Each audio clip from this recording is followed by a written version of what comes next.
Elle m'a bousculé, là, devant tout son service, un verre à la main, ce sourire figé plaqué sur son visage comme chez une poupée botoxée. Tu me mets la honte devant le boss de mon boss, a-t-elle sifflé, les dents serrées. Ce sourire qu'on offre aux caméras, mais où, à l'intérieur, on hurle. Son coude s'est enfoncé dans mes côtes juste assez pour me déséquilibrer, comme si j'étais un tonton bourré qui s'incrustait au mauvais mariage. Les gens ont gloussé, essayant de rester polis. Quelqu'un a baissé les yeux sur ses chaussures. Je n'ai rien dit, j'ai juste redressé ma veste, esquissé un demi-sourire qui ne m'arrivait pas aux yeux et me suis dirigé vers le voiturier. Je me souviens avoir pensé, ces petits fours sont détrempés, et le vin blanc est beaucoup trop chaud. Le genre d'événement où tout le monde fait semblant d'être à sa place tout en crevant d'envie de maintenir la façade. Je l'ai entendu rire derrière moi, trop fort, trop faux, comme si elle expirait sa culpabilité. Puis, des pas rapides derrière moi. Pas des talons. Des chaussures de ville. Cher. Monsieur? Attendez. Monsieur Beckett a lancé une voix. J'ai tourné un peu la tête, toujours mes lunettes de soleil sur le nez. C'était le boss de son boss. Le type autour duquel elle avait gravité toute la soirée, essayant d'attirer son attention. Il avait l'air d'avoir vu un fantôme. Il ne me regardait pas, moi. Il m'étudiait, comme s'il essayait de replacer un visage qu'il avait déjà vu quelque part. Excusez-moi. Je viens de réaliser. Étiez-vous à la session de contrôle Q3 à Genève? Sa voix a craqué, comme s'il n'arrivait pas à croire qu'il devait poser la question, au nom du Silent Groupa. Je n'ai rien dit. Il a pris une inspiration tremblante. Oh, mon Dieu. Est-ce qu'elle? Est-ce que votre femme sait qui vous êtes? J'ai ouvert la portière de la voiture, je lui ai lancé le regard qu'on réserve à une mouche dans son verre. Puis je suis monté. Le moteur a ronronné. Le voiturier avait encore la clé quand je suis parti en trombe. Les gens pensent toujours que le silence est une faiblesse. Parfois, c'est juste le bruit d'une arme chargée. Elle pensait que j'étais juste le décor, l'accompagnateur, le mec qui ne pigeait rien. Je l'ai laissé penser ça pendant des années. Et au fait, si vous êtes arrivé jusqu'ici et que vous faites partie des 80% qui écoutent mais ne s'abonnent pas, réparez ça. Ça aide mon équipe à continuer à trouver des histoires comme celle-ci. Des histoires où la vraie intrigue est toujours enterrée sous les applaudissements. De retour à l'intérieur, je l'imaginais savourant les compliments superficiels, sans se rendre compte que l'ambiance s'était refroidie. Pas encore, en tout cas. Mais ça viendrait. Ça a commencé il y a des mois. Pas avec elle. Avec la boîte. Ils avaient pris contact, discrètement. Ils avaient besoin d'un partenaire stratégique pour stabiliser la situation pendant une restructuration. Leurs types habituels n'avaient pas fourni le retour sur investissement que le conseil d'administration attendait. Entrée Silent Groupa. Nous ne prenons pas de rendez-vous, nous prenons des positions. Financières, pas physiques. De l'influence, pas des titres. Du contrôle sans le bruit. C'est la règle. Et je l'avais toujours suivi. Jusqu'à ce soir. Ça ne devait pas être personnel, mais l'humiliation change les choses. Elle ne m'a jamais demandé ce que je faisais vraiment. Quand on s'est rencontrés, j'étais consultant, je faisais des trucs de niveau intermédiaire. Nettoyer des erreurs dans des tableurs et réparer des chaînes d'approvisionnement cassées. Je l'ai laissé croire ça. Les laisser penser que j'étais inoffensif. Ennuyeux. Elle a blagué une fois, lors d'un dîner, s'il trompe un jour, ce sera avec un graphique. Elle ne connaissait ni Zurich ni Tokyo, ni le fait que j'avais dîné 2 fois avec le fondateur de sa boîte. Elle avait changé avec les années. Ou peut-être que c'était moi. Je ne sais pas. Je me souviens juste de la dernière fois où nous avons marché ensemble en nous tenant réellement la main. Il y a 2 ans, en automne. Elle venait d'être promue, et je venais de valider l'achat d'une compagnie maritime à Dubaï. Elle m'a dit que je devrais sourire plus, pour ne pas avoir l'air aussi terne. Je lui ai dit qu'elle devrait apprendre à lire un bilan, pour ne pas avoir l'air aussi impressionnée par elle-même. Ça ne s'est pas bien terminé. Et maintenant, nous en étions là.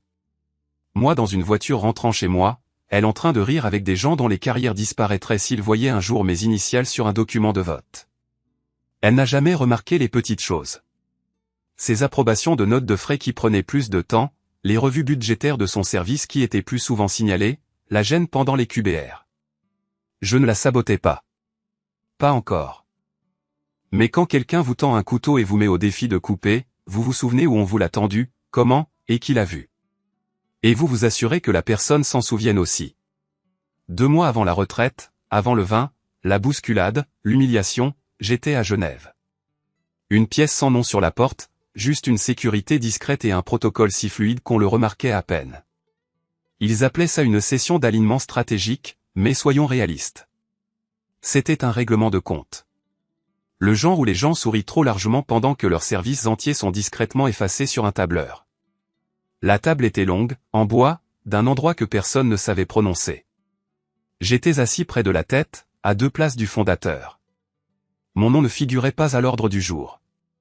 Il n'y figure jamais. C'est comme ça que fonctionne Silent Groupa. Si vous avez de la chance, vous recevez une invitation dans votre calendrier. Si vous n'en avez pas, vous avez un entretien de départ. Dans les 2 cas, pas de communiqué de presse. Pas d'interview. Juste attendre. Influencer. Mettre la pression. Appliquer avec précaution. Ce jour-là, nous parlions des problèmes de performance au sein des entreprises nord-américaines. Notamment, sa boîte. C'est marrant comme le monde rapetisse quand on fait gaffe à qui signe quoi. Son service avait les chiffres. À peine. Son chef était à la limite des indicateurs de performance acceptables. Le chef de son chef? Un lèche-botte qui se prenait pour un chef, mais qui ne comprenait pas les conséquences. Je me souviens, je me suis adossé pendant qu'il parlait de restructuration au 4e trimestre. Juste écouter, observer. Ils n'avaient pas besoin de ma voix. Ils avaient besoin de mon vote. Je n'ai pas dit un mot pendant la réunion. Pas besoin. Mais j'ai regardé les tableaux de son service se faire dépecer comme une grenouille en cours de science. Les chiffres ne mentent pas. Les marges non plus. Vers la fin, un des assistants a glissé une tablette au chef de son chef. Il a tapoté, marmonné, et a basculé sur son calendrier. C'est là que je l'ai vu. Juste rapide. Objet, Monsieur A. Beckett. Groupe silencieux. Une histoire de supervision de piste. Il n'a même pas levé les yeux, juste hoché la tête. Confirmé. Il n'avait aucune idée que le monsieur Beckett en face de lui était le même dont la femme allait transformer la retraite de l'entreprise en un vrai événement. C'est comme ça qu'elle était, pourtant. Elle ne demandait jamais ce que je faisais vraiment. Elle n'a jamais voulu savoir. Mon boulot ne rendait pas bien sur les photos, ne pouvait pas se mettre sur Instagram. On ne peut pas vraiment porter, stratège de supervision ennuyé, sur sa manche comme une nouvelle robe d'un truc de sponsoring. Pour elle, j'étais juste le mari discret qui voyageait parfois, travaillait à la maison, ne parlait jamais des réunions parce que, selon ses mots, ces trucs de finance de nerfs me font dormir. Je la laissais dormir. Mais Genève n'était pas une histoire de vengeance. Pas encore, en tout cas. Ça, c'est venu plus tard. À l'époque, je pensais encore qu'on pouvait la sauver. Perdue, peut-être. Pas cruelle, juste aveugle. Comme quelqu'un qui se prend pour le soleil, oubliant qu'il ne fait que tourner autour d'une lumière contrôlée par quelqu'un d'autre. Après la réunion, le fondateur a traîné les pieds, m'a serré la main avec cette poignée de main subtile qui disait « On aura encore besoin de votre argent au prochain trimestre ». Il n'a jamais dit mon nom aux autres. Pas besoin. Il savait ce qu'il faisait. Dans ce monde-là, être inconnu, c'est ça la vraie force. Le vol de retour a été silencieux. J'ai revu les chiffres du trimestre, bu du scotch et relu une note que son chef avait écrite 6 mois plus tôt, qui vantait sa capacité unique à inspirer la motivation. Je me souviens m'être demandé combien de temps cette motivation pourrait durer, étant donné que leur source d'inspiration était mariée au type qui validait la ligne de crédit de l'entreprise. Ce week-end-là, elle m'a annoncé une grande nouvelle. La retraite de l'entreprise approchait. Elle avait été choisie pour y aller avec les grands chefs. J'ai acquiescé. Elle m'a embrassé sur la joue, déjà à moitié dehors. Je vais enfin réseauter avec les bonnes personnes, a-t-elle dit en attrapant sa trousse de maquillage. Je lui ai demandé quand c'était. Elle ne s'est même pas retournée. J'ai déjà confirmé ma présence. Tu n'aimerais pas ça de toute façon. Tu détestes ces trucs de boîte. Elle avait raison. Je les déteste. Mais je n'y allais pas en tant que son mari. J'y allais en tant qu'ombre de son employeur. Elle portait du rouge ce soir-là. Pas rouge Bordeaux ou un Bordeaux, affirmait. Le genre qu'elle gardait pour les « dîners de pouvoir », comme elle disait. Destiné à attirer l'attention, peut-être à effrayer les types peu sur deux avec des titres subalternes et des égos fragiles. Elle était douée pour ça, je dois le reconnaître. Le rire assuré, les compliments parfaits, les touches décontractées sur le bras, parfaitement synchronisées avec les applaudissements ou un toast. Elle ne se contentait pas d'animer la pièce. Elle la concevait. Sauf que ce soir, le plan avait changé. La salle à manger avait de hauts plafonds, était remplie de nappes blanches et de ces centres de table faussement amicaux avec des orchidées mourantes, les fourchettes cliquetant contre des assiettes hors de prix. Les pontes de l'entreprise étaient assis dans les groupes habituels, les cadres et leurs conjoints, les cadres moyens espérant juste ne rien renverser, et elle, seule à une table de 6 dirigeants, charmant tout le monde avec juste assez de chardonnay pour faire semblant que tout allait bien. Elle a ri, un peu trop fort, à une blague que son chef n'a même pas terminée. Il a souri, mais pas avec les yeux. Son chef, un type qu'elle appelait autrefois, une feuille de calcul glorifiée avec des jambes, s'est excusé à mi-parcours du premier plat. Il a dit que son enfant était malade. Il n'a pas d'enfant. Les conversations sont tombées à plat. Le contact visuel avec elle est devenu plus court. Les gens qu'elle connaissait depuis des années ont soudainement semblé incertains de savoir s'il fallait dire bonjour ou fuir. Elle l'a remarqué. Bien sûr qu'elle l'a remarqué. Elle savait toujours quand la température sociale baissait, surtout quand elle n'était pas celle qui contrôlait. Alors elle a fait ce qu'elle fait toujours. Elle a forcé le jeu encore plus. Oh, allez, a-t-elle taquiné un dirigeant. Vous me regardez comme si j'avais volé votre prime. Il a gloussé, mais ce n'était pas un vrai rire. C'était le genre de rire que les gens font quand ils ne sont pas sûrs d'avoir le droit de rire de vous pour l'instant. Puis le murmure. Justin. Je ne savais pas qu'elle était mariée à lui. Ça venait d'une femme à 2 tables de là. Pas fort, pas méchant, juste perdu. Les mots ont flotté dans la pièce comme une mouche dans un dîner. Personne n'a rien dit, mais tout le monde l'a entendu. Elle aussi. Elle ne savait juste pas quoi en faire. Elle a forcé un sourire. Il est juste, entre 2 postes, dit-elle à voix haute, comme pour chasser une mouche. Consultant, des trucs de finance. Pas très excitant. Ça marchait avant, cette rengaine. Ça collait à l'image. Femme, étoile montante, mari gentil pantouflard. Elle avait construit son histoire comme une marque. Compétente, posée, compatissante. Mais maintenant, le public ne voulait plus du baratin. Il voulait la vérité, parce que les rumeurs avaient commencé. Celle sur, entre 2 postes. Contrôleur de Mint Strategic Equity. Celle sur, des trucs de finance. Mint est propriétaire de l'immeuble où tu travailles. Elle remarquait les regards en coin, les consultations de téléphone sous la table, le silence soudain quand elle parlait de restructuration. Une femme a même renversé son verre quand mon nom est sorti. Elle a dit que tout était écrit dans les notes internes. Elle est allée aux toilettes 2 fois, elle y est restée plus longtemps que nécessaire. Sûrement pour envoyer un texto, sûrement pour apprendre de mauvaises nouvelles. De retour à table, le N+2 de son chef a à peine touché à son saumon. Il fixait son assiette comme si elle lui devait de l'argent. Il a dit « bonsoir » en partant. C'est tout. Pas « bonne soirée ». Pas « merci d'être venu ». Juste « bon ». Et le genre de « bon » qui met fin aux choses.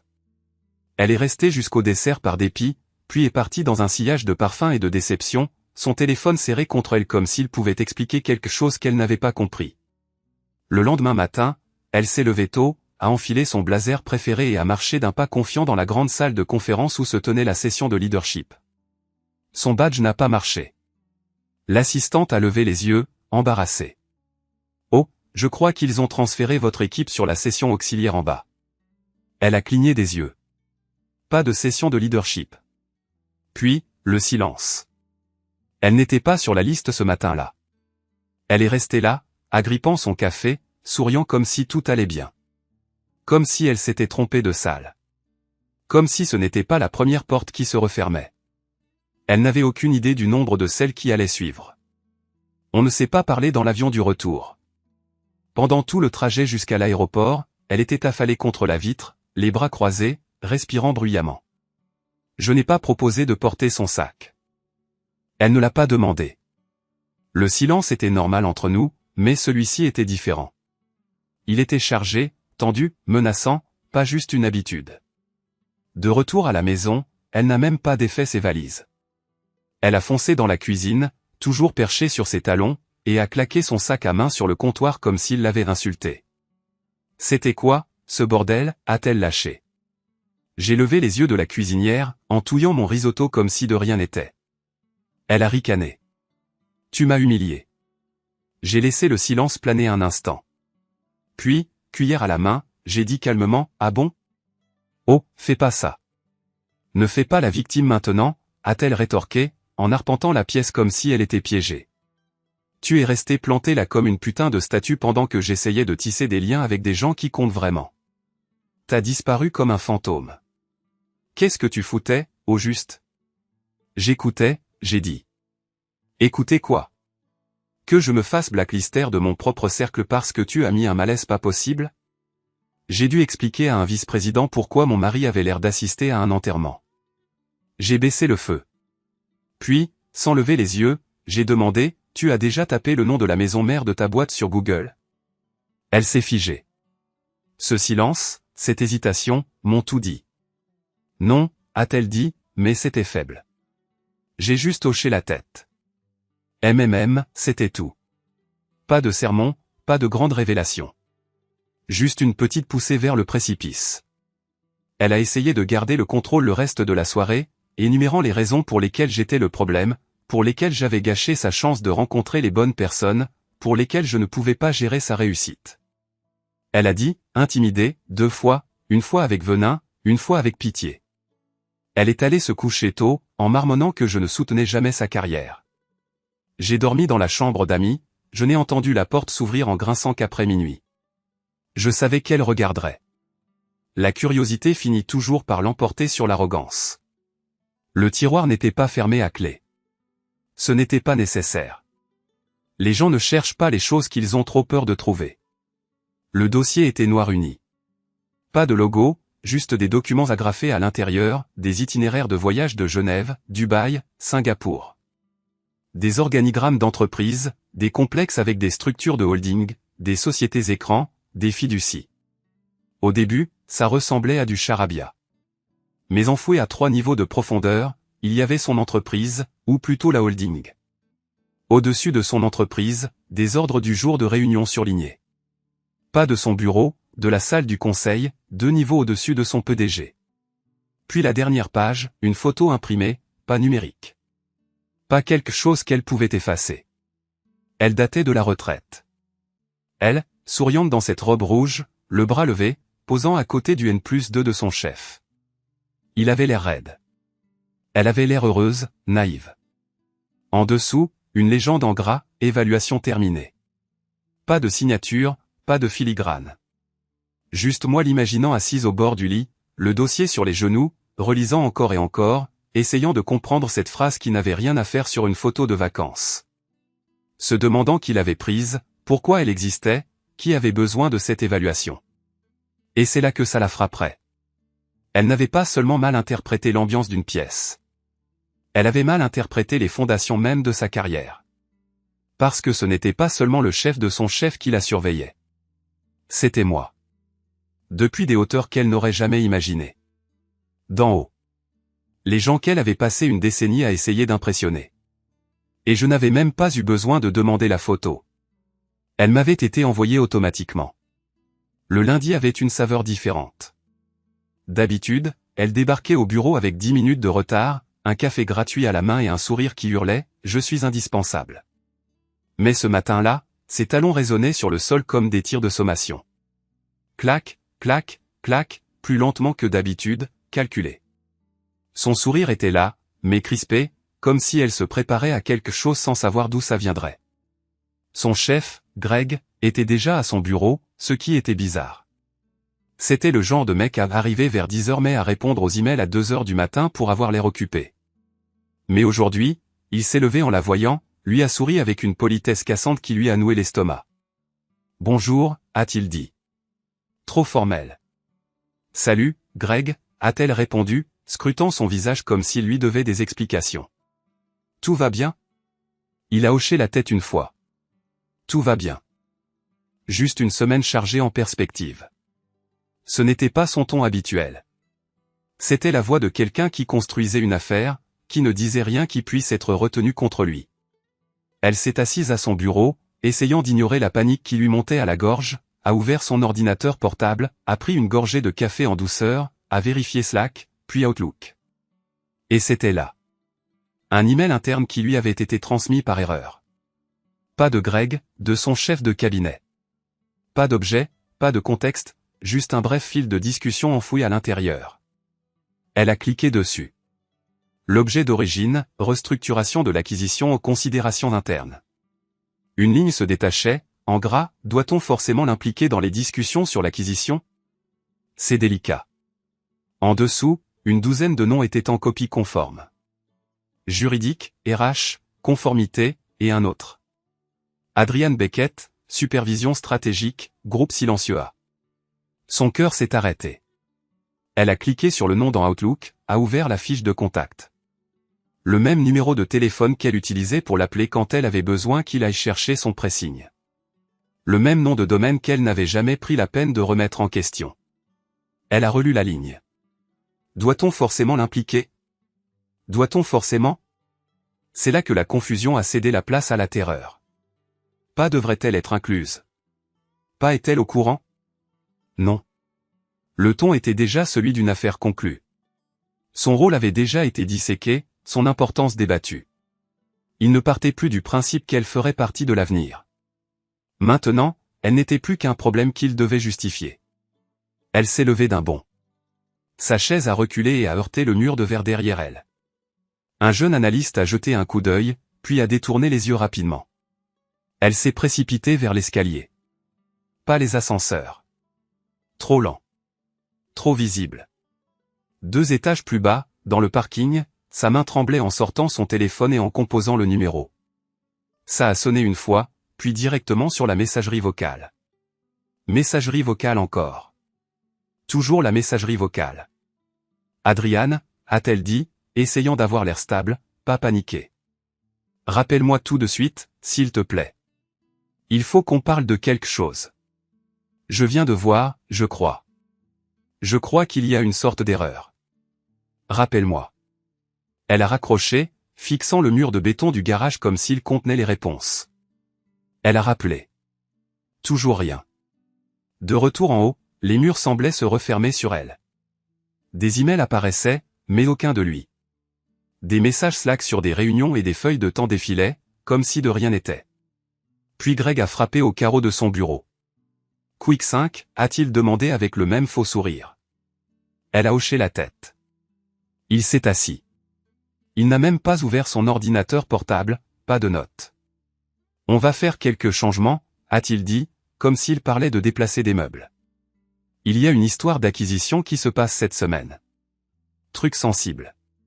Le service juridique et le conseil d'administration s'en occupent. Elle a hoché la tête lentement. Et moi? Greg l'a regardé. Je ne sais pas encore. C'est au-dessus de mon salaire. Ses doigts se sont crispés. Je suis ici depuis 8 ans. Il n'a pas discuté, n'a pas contredit. Parce qu'il ne s'agissait plus d'elle.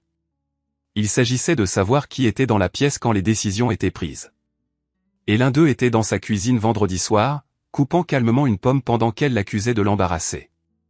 Elle a quitté la réunion sans un mot de plus parce que le silence qu'elle avait ignoré pendant des années lui hurlait maintenant à l'oreille. Et son nom n'était pas seulement absent des conversations, il était effacé. Le mercredi, la panique était partout. Elle ne dormait pas, ne mangeait pas. Son téléphone était toujours dans sa main, passant de LinkedIn, Outlook, Slack, aux SMS sans réponse à Adriane. Sa messagerie vocale était pleine maintenant, ou peut-être qu'elle l'avait toujours été. En public, elle jouait toujours le rôle. Talons claquants, tailleurs impeccables, le demi-sourire qui disait « Je suis occupé, pas brisé ». Mais seule, elle s'effondrait. Chaque silence ressemblait à un jugement, chaque sourire poli à de la pitié. Alors, elle a fait ce que les gens ambitieux font quand ils sentent le sol se dérober sous leurs pieds. Elle a appelé un avocat. « Salut, Rob », a-t-elle dit quand il a répondu. « Ça fait une éternité. » Rob Matzon. Harvard Law. Un vieil ami de la fac. Ils avaient fait des simulations de l'ONU ensemble. Un jour, lors d'une soirée, il lui avait avoué qu'il avait le béguin pour elle. Elle ne le lui avait jamais fait oublier, mais avait toujours gardé le contact. On ne sait jamais quand on aura besoin de quelqu'un qui facture $800 de l'heure et nous doit une faveur. Elle lui avait dit qu'elle s'inquiétait de certains changements dans son entreprise, qu'elle voulait se protéger de tout ce qui était injuste. Elle avait utilisé tous les bons mots. Restructuration hostile, conflit d'intérêts, représailles. Elle s'était fait passer pour une lanceuse d'alerte, une victime. Quelque chose qui valait la peine d'être poursuivie. Rob avait écouté, pris des notes, posé quelques questions juridiques faciles, puis dit « D'accord, je vais me pencher sur certaines choses, et je t'appelle demain. » Elle avait expiré pour la première fois de la semaine. Le lendemain matin, l'appel était arrivé à 9h17. Il n'avait pas dit « Bonjour, Emily ». Il avait juste dit, d'un ton neutre, « Je suis désolé. Je ne peux pas te représenter. » Elle avait cligné des yeux. « Quoi? Pourquoi pas ?» Il avait soupiré. Fort, las. Pas le soupir de quelqu'un d'agacé. Le soupir de quelqu'un qui venait de comprendre qu'il était tombé dans un piège. Parce que le trust de ton mari est un de nos clients. Elle avait ri. Bref, sec. Mon mari? Tu plaisantes. Adrian ne possède pas de trust. Il n'avait pas répondu. Elle avait senti sa gorge se serrer. Rob? Sérieusement? Il n'en a pas. Il est consultant. Parfois, il fait des contrats, il ne possède rien. Rob l'avait coupé doucement. Emily, tu es sûre? Silence. Elle avait essayé de réfléchir. Lui avait-elle déjà demandé s'il possédait un trust? Non. Pourquoi le ferait-elle? Les trusts, c'était pour les familles riches et les scandales à l'étranger, pas pour les tableurs et les bureaux à domicile. Pas pour Adrian. Enfin, il ne m'en a jamais parlé, commença-t-elle, mais ses propres mots s'étaient étouffés dans sa gorge. Parce que ça l'avait frappé. Les voyages, les dossiers, la photo, la légende. Le fait que son nom ne valait même pas la peine d'être mentionné lors d'une discussion de conseil d'administration. Emily, dit doucement Rob. Le nom de l'entité est Parallax Oversight Holdings. Le trust en contrôle la majorité. C'est un client enregistré chez nous depuis 2014.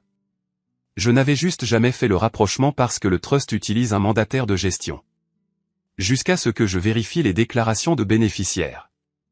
Elle n'avait pas répondu. J'ai vérifié de nouveau. Le principal bénéficiaire est un Beckett. Elle avait halté. Ce n'est rien de personnel, ajouta-t-il rapidement. Mais légalement, s'il y a ne serait-ce qu'une chance que tes intérêts interfèrent avec les siens, nous sommes éthiquement tenus de refuser de te représenter. J'espère que tu comprends. Elle ne comprenait pas. Pas du tout. Elle avait marmonné quelque chose pour remercier de l'appel, avait raccroché et était restée là, pieds nus sur le carrelage froid de la cuisine, serrant le téléphone comme si elle pouvait remonter le temps. Parce que ce n'était pas juste son entreprise. Ce n'était pas juste sa carrière. C'était la première fois de sa vie qu'elle réalisait que le jeu s'était joué sans elle, que la salle de conseil d'administration dont elle fantasmait depuis des années avait déjà été construite par l'homme qu'elle avait mis de côté en robe de cocktail et talons, et qu'elle n'était pas invitée. Son plan de secours avait un pare-feu. Son vieil ami avait un conflit d'intérêts, et l'homme qu'elle pensait avoir épousé pour la stabilité? Il n'avait pas besoin de stabilité. Il possédait le sol sur lequel elle marchait. Le restaurant était le genre d'endroit qu'elle avait l'habitude de poster sur Instagram. Faiblement éclairé, cher, et juste assez exclusif pour se sentir initié. Son patron l'avait probablement choisi pour créer l'illusion d'intimité. Terrain neutre. Un endroit calme et public où crier ou pleurer ferait les gros titres. Il était en retard de 15 minutes, avait marmonné des excuses qui sonnaient faux, et avait commandé un whisky sec. Elle avait demandé un vin qu'elle ne savait pas prononcer, juste pour avoir quelque chose à faire de ses mains. Alors, dit-il, en dépliant sa serviette, je me suis dit qu'il était temps qu'on fasse le point. Son cœur battait déjà à tout rompre. Elle avait hoché la tête, faisant comme si c'était normal, comme si ce n'était pas une réunion déguisée en faveur, comme si elle ne se noyait pas derrière un sourire et 2 textos non lus de Rob qu'elle n'avait toujours pas ouverts. J'entends des choses, continua-t-il, en coupant un steak qu'il ne toucha pas. Il y a du mouvement à l'étage. Personne n'a encore rien confirmé, mais l'influence du groupe accroît de manière évidente. Elle essaya de changer de sujet. Je suis toujours d'accord avec nos objectifs. Mes chiffres. Le trimestre dernier. Il leva une main, pas comme s'il la rejetait, juste fatigué. Tu n'as pas besoin de me convaincre, Émilie. Il ne s'agit pas de performance. Il s'agit de position. Elle déglutit. Alors, où est-ce que je me situe? C'est alors qu'il l'avait fait, en reposant lentement sa fourchette, comme si c'était une arme chargée. Tu devrais savoir, dit-il, en la regardant droit dans les yeux. Il ne se contente pas de surveiller le conseil d'administration. Il a suffisamment de voix pour bouleverser des départements entiers. Elle le regarda comme s'il parlait une autre langue. Il n'a pas demandé à ce que tu sois écarté, ajouta-t-il, puis marqua une pause. Mais les mots restèrent en suspens comme une menace. Elle cligna des yeux. Alors, c'est tout? Tu me préviens? Non, dit-il. Je te dis que la conversation a commencé sans toi. Tu n'entends que l'écho. Il n'a pas fini son verre, n'a pas touché son steak, n'a même pas attendu l'addition. Il l'a juste laissé là, seul avec son vin, son cœur qui s'emballe, et cette sensation lente et terrible d'être officiellement sorti des rails. Elle n'est pas restée pour le dessert. Le trajet en voiture jusqu'à chez elle n'a été qu'un flou de feux rouges et de poings serrés. Elle a ouvert la porte d'entrée si violemment que les gonds ont tremblé, a fait irruption dans la cuisine, et il était là, Adrien, tranchant calmement une pomme, comme si de rien n'était, comme si son monde ne s'écroulait pas en silence. Elle est restée là, hors d'haleine, tremblante, et a lâché, tu es en train de gâcher ma vie. Il n'a pas bronché, n'a même pas levé les yeux au début. Je te l'avais dit, a-t-il dit doucement. Je n'avais pas besoin d'être impressionnant. Puis il a levé les yeux. Mais tu devais être respectueux. Sa bouche s'est ouverte, puis refermée. Elle n'avait rien à dire. Aucune réplique assez cinglante, aucun moyen de présenter les choses de façon à ce qu'elle ne soit pas soudainement l'amateur dans un jeu dont elle ignorait même l'existence. Elle a regardé le couteau dans sa main, non pas comme une menace, mais comme un symbole. Il ne l'a pas brandi. Il l'a juste utilisé avec précaution, silencieusement, pour couper les parties dont il n'avait plus besoin. Et elle réalisait, bien trop tard, qu'elle pourrait être l'une d'elles. Elle s'est présentée au travail jeudi matin, habillée pour la guerre. Blazer noir, bijoux minimaux, cheveux tirés en arrière. La tenue criait contrôle, pouvoir, présence, mais en dessous, elle paniquait. Les emails avaient commencé subtilement. Revue interne, prochaine transition, réalignement pour la scalabilité. Tous les mots à la mode de l'entreprise pour dire qu'ils sont sur le point de déchiqueter votre carrière et d'appeler ça de la croissance. Puis vint le vrai. Réaffectation départementale. Avis d'impact préliminaire. Elle a cliqué dessus 5 fois, espérant que les mots changeraient. Sa division. Sa division était en train d'être divisée, intégrée à 2 nouvelles pistes d'innovation. Une façon élégante de dire démanteler et réorganiser sous quelqu'un d'autre. Son titre, en cours d'examen. Elle a claqué son ordinateur portable, puis l'a rouvert. Parce que claquer ne résolvait rien. Elle a envoyé des emails à son patron, au RH, au service juridique, à tous ceux qui lui avaient serré la main au cours des 6 derniers mois et avaient souri trop longtemps. Elle a passé des appels, programmé des entretiens individuels, mis son calendrier sur ne pas déranger et a commencé à construire sa défense. Performance, évaluation des clients, ancienneté. Elle a même imprimé ses 3 dernières évaluations et surligné tout ce qui pouvait prouver qu'elle était indispensable. Elle savait comment se battre. Ce qu'elle ne savait pas, ce à quoi personne ne l'avait préparé, c'était comment combattre un fantôme capable de déplacer les murs sans les toucher. La réponse est arrivée en fin d'après-midi, de quelqu'un qu'elle n'avait jamais rencontré, directeur de l'alignement stratégique, 3 niveaux au-dessus d'elle. L'email contenait 2 paragraphes. Conclusion clinique conformément à la recommandation du groupe A. La restructuration de la direction est en cours. Puis une ligne de plus. Monsieur Beckett s'est abstenu. Cela l'a glacée. Elle l'a relu, puis relu. Abstenu. Il n'a même pas voté. Il n'avait pas besoin de le faire, car quand la marée tourne, elle n'a pas besoin de crier. Elle se retire simplement, et tout ce qui n'est pas attaché est emporté. Elle a fixé l'écran comme s'il l'avait insulté, comme s'il lui devait des excuses. Pendant tout ce temps, elle avait imaginé que la vengeance serait bruyante, explosive, une politique de la terre brûlée pour la remettre à sa place. Mais ce n'est pas comme ça qu'Adrien fonctionnait. Il n'a pas résisté. Il a supprimé la gravité. Elle flottait maintenant, à la dérive, regardant son héritage s'effondrer ligne par ligne, tandis que l'homme qu'elle avait épousé, qui avait l'habitude de lui préparer son déjeuner pour les grandes journées, s'est simplement écarté et a laissé le système qu'il avait construit faire ce pourquoi il était conçu. Pas d'argument, pas d'accusation, pas de déclaration publique. Juste une abstention silencieuse qui ressemblait à une condamnation à mort. Elle est partie tôt ce jour-là. Incapable d'affronter les escaliers, incapable de faire semblant de maîtriser la situation. Elle est restée assise dans sa voiture pendant 1 heure, la climatisation à fond et sa boîte de réception ouverte, relisant cette ligne. Votre mari s'est abstenu. Elle avait eu honte de lui à la retraite, comme s'il était quelque chose à cacher. Mais maintenant, elle voyait qu'il n'était pas invisible. Il était inévitable. 2 semaines. C'est tout ce qu'il a fallu. 14 jours d'espoir qui s'amenuisent, heure après heure, avec de faux sourires et des réunions ennuyeuses. Prier silencieusement pour que quelqu'un, quelque part, change d'avis. Que la conversation ne soit pas terminée.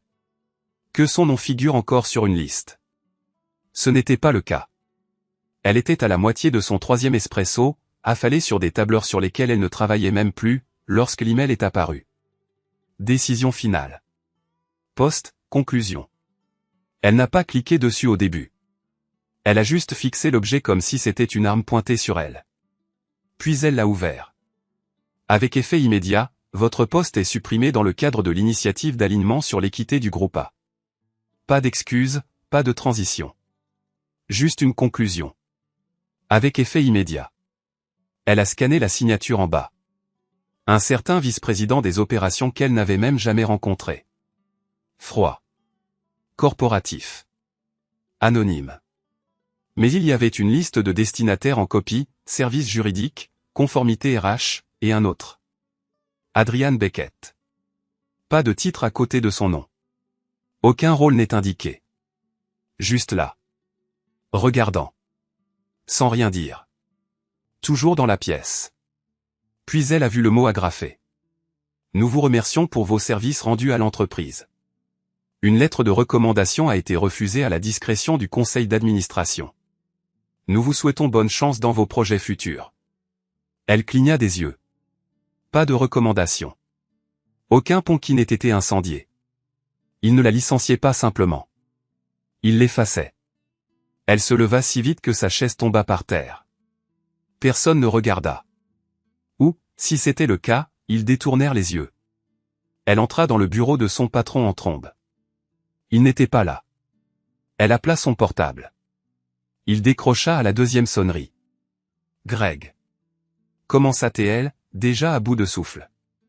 C'est quoi ce bordel? J'ai donné 8 ans à cette boîte. Silence.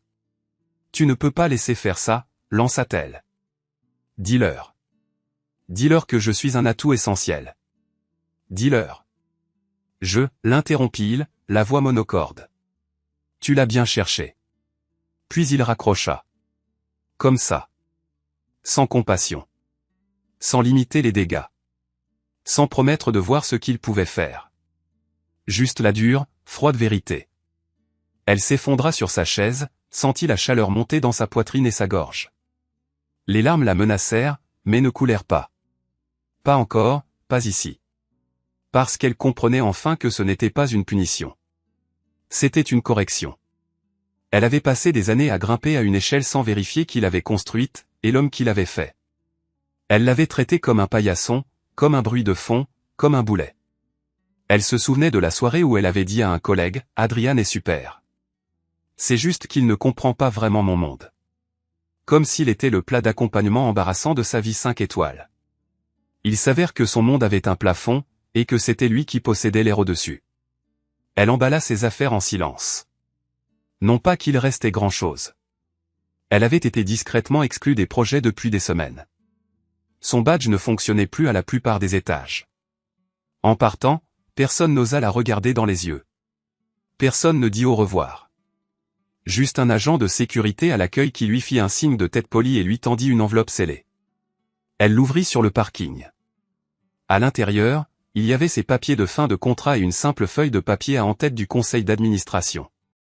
Pas de salutation, pas d'adieu. Juste 3 mots tapés au bas de la page. Décision. Finalisé. Irréversible.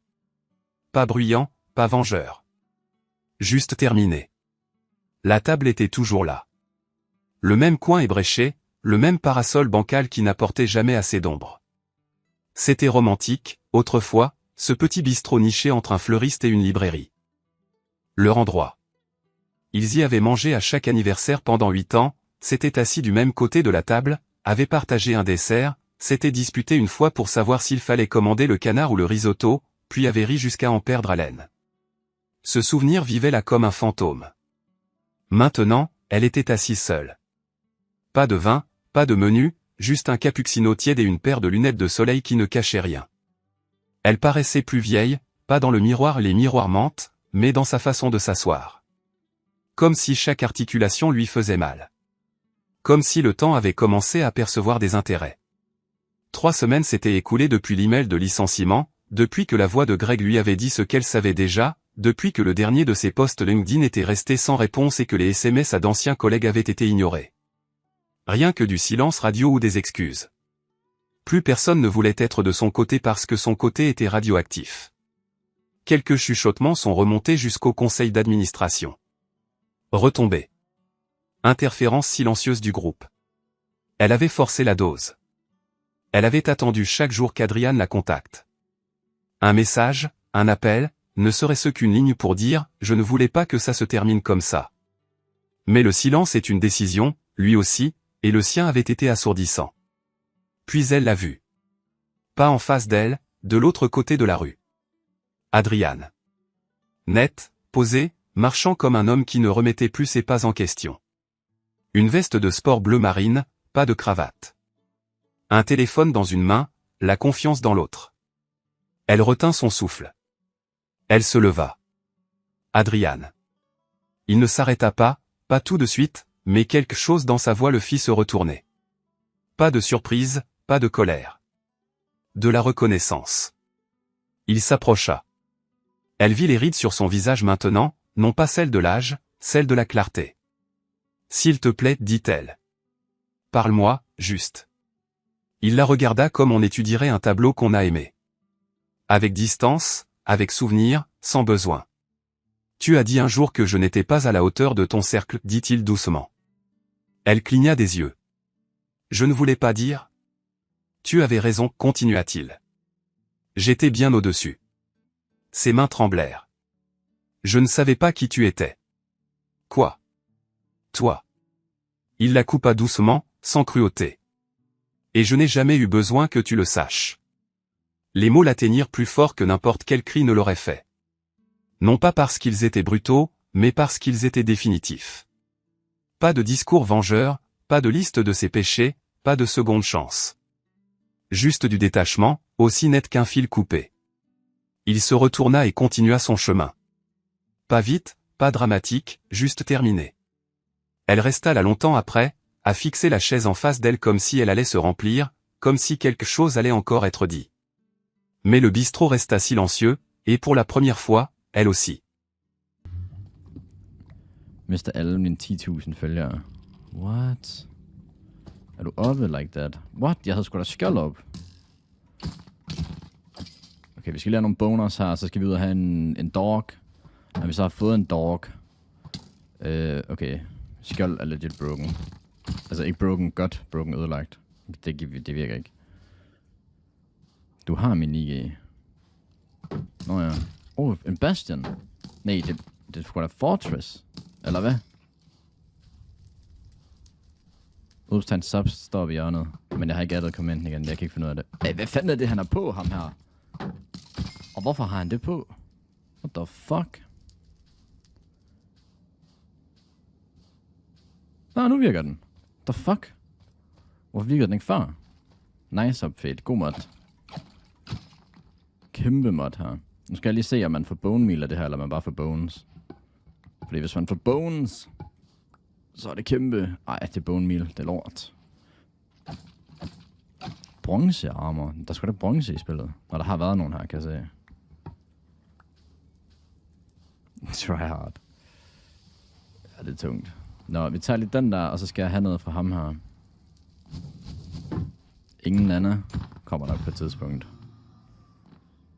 Trænger du til en detox, mate? Skal vi... vent. Jeg skal lige finde ud af, om jeg skal have nogen af det der som achievement. Follow an eye vendor. Okay, fint.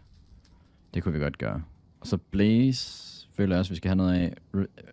Relieve a Blaze of its rod. Made what? Obtain crying obsidian, use blah blah. Destroy gas. Ancient debris. Okay. Jeg er med. Vi skal lige have nogle rods, så. Oh shit. De er så freaked out. Hvem er freaked out? Og hvorfor?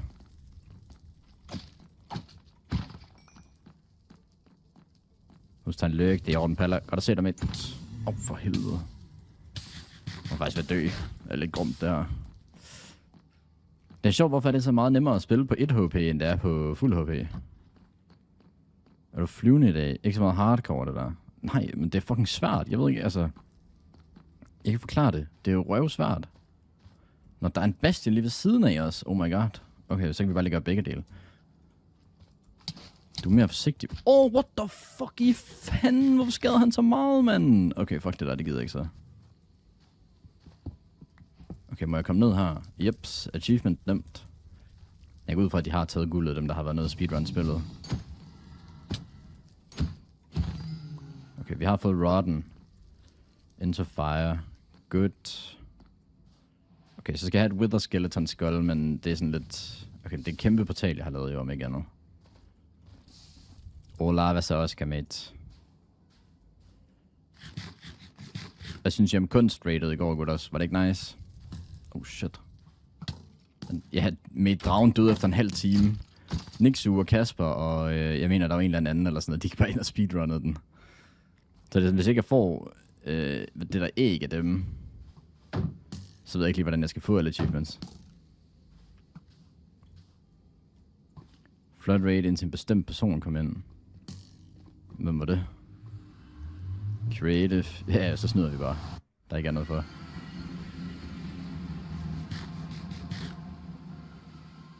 Nå, ja, jeg ser Mikkel. Jeg ser. Og det er jo, hvad det er. Jeg skal altså snart have fundet nogle får, fordi de her phantoms, dem er ved at blive træt af at fight. Det må jeg indrømme. Hej, Jeanette. Nice base. Jamen, jeg var gået i gang med at bygge, og så sådan, du ved, vi behøver ikke rigtig bygge. Det er jo ikke en let's play, forstår du, hvad jeg mener? Det var sådan lidt whatever-agtigt. Okay, sådan der. Advancements. Så skal jeg brew a potion. Ej, jeg skal faktisk bruge flere. Loot a chest in a bastion remnant. Have every potion effect applied at the same time. Destroy a ghast. Enchant an item. Diamond armor. Martin, begynd. Hvad mener du? At kigge på... hvad det kræver at lave alle potions. Jamen, det kræver